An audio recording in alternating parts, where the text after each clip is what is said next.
ಪಕ್ಷದವರು ಅಧಿಕಾರಕ್ಕೆ ಬಂದಿದ್ದಾರೆ, ಒಂದು ಹಂತಕ್ಕೆ ಬಂದಿದ್ದಾರೆ, ಆ ಜನಕ್ಕೆ ಅದನ್ನು ಅಟ್ಲೀಸ್ಟ್ ಮಾಡಬಾರ್ದಾ ಅನ್ನೋಂಥ ಪ್ರಶ್ನೆ. ಇಲ್ಲ ಇದು ಇಲ್ಲಪ್ಪ ಅದರಲ್ಲಿ ಅದು ಈಗ ಸಾಧ್ಯ ಇರ್ತದೆ, ರಾಜಕೀಯ ಜನ ಒಪ್ತಾ ಇಲ್ಲ ಅನ್ನೋಂಥದ್ದು ಮತ್ತೇನು ಕಾರಣ ಯಾವುದೂ ಗೊತ್ತಿಲ್ಲ.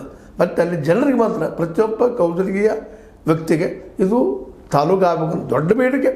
ತಾಲೂಕಂತ ಈಗಿನ ಮಟ್ಟಿಗೆ ಆಗ್ತದೆ ಅಂತ ಹೇಳಲಿಕ್ಕೆ ಆಗ್ತಾಯಿಲ್ಲ. ಯಾಕೆಂದ್ರೆ ಪಟ್ಟಣ ಪಂಚಾಯಿತಿ ಆಗೋದಕ್ಕಿಲ್ಲ ಒದ್ದಾಟ ನಡೆದದು. ಇಲ್ಲಿ ನೋಡಿ ಈಗಾಗಲೇ ಹೇಳಿದಂಗೆ ನಿಮಗೆ ನಾಗನೂರು, ಕಲ್ಲೋಳಿ, ಅರಬಾವಿ ಅನ್ನುವಂಥ ಅದೇ ಕಾಲಕ್ಕೆ ನಮ್ಮ ಬೆಳಗಾವಿ ಸಮೀಪಿದಂತ ನಿಮಗೆ ಗೊತ್ತದು ನಮ್ಮ ಲಕ್ಷ್ಮೀಬಾಯಿ ಹೆಬ್ಬಾಳ್ಕರ್ ಅವರು ಸಹಿತ ಈ ಹಿರೇಬಾಗೇವಾಡಿ, ಹೆಂಡಲಗ ಮತ್ತು ಬೆನಕನಹಳ್ಳಿ ಗ್ರಾಮ ಪಂಚಾಯತಿಗಳನ್ನು ಹಿರೇಬಾಗೇವಾಡಿ ತಾಲೂಕಿನ ಹೆಂಡಲಗ ಮತ್ತು ಬೆನಕನಹಳ್ಳಿ ಗ್ರಾಮಗಳ ಪಟ್ಟಣ ಪಂಚಾಯತಿಗೆ ಏರಿಸಿದರು. ಹಾಗೆ ಒಂದಿಷ್ಟು ಮಾಡಿದ್ರೆ ನಮ್ಮ ಬಾಲಚಂದ್ರ ಅವರು ಮತ್ತು ಜೊತೆಗೆ ಅವರ ಸಹೋದರರಾದಂಥ ಸತೀಶ್ ಜಾರಕಿಹೊಳಿ ಅವರು ಕೂಡಿ ಮಾಡಿದ್ರೆ ಅದು ಪಾಪ ಕೌಜಲಗಿ ಜನ ಖುಷಿ ಪಡ್ತಾಯಿದ್ರು ಇವತ್ತು ಅಂತೇಳಿ ಅನ್ನೋದಷ್ಟು ಸ್ಪಷ್ಟವಾಗಿ ಕಂಡು ಬರ್ತಾಯಿದೆ.